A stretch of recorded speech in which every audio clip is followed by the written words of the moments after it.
Mao kana ang akong drawing nga abstract, usa ka dilema. Kung atong unha-unaon sa ato ang kinabuhi, duha ra ka butang ang atong angayan nga pagahuna-unaon. Adunay sayop ug aduna usab sakto.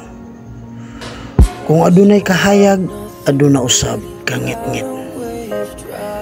Kung adunay bugnaw, aduna usab init. Mao kana ang gatuyok-tuyok lang sa ato ang kinabuhi. Negative ug positive nga mga sitwasyon sa kinabuhi. Kung adunay langit, aduna usab impyerno.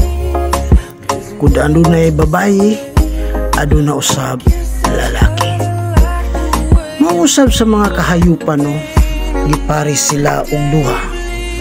So kung makita ninyo na ang ako ang drawing, murag sanga o murag dalan nga sa ato pa ang atong kinabuhi.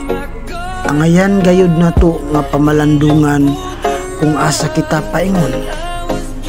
Kung ganahan ta malangit, mubuhat usab kita og mga maayong butang.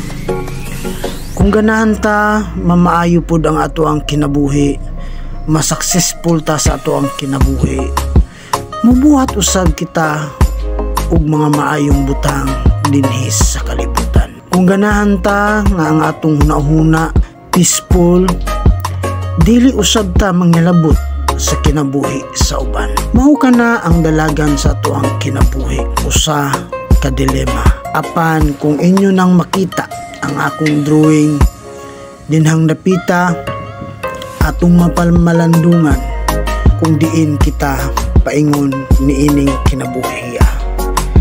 Ganahan ba ka mubuhat og mga maayong butang o ganahan ba ka mubuhat sa mga dili maayong butang? Munang matagkaron og unya ato gayud kanang pamalandungan.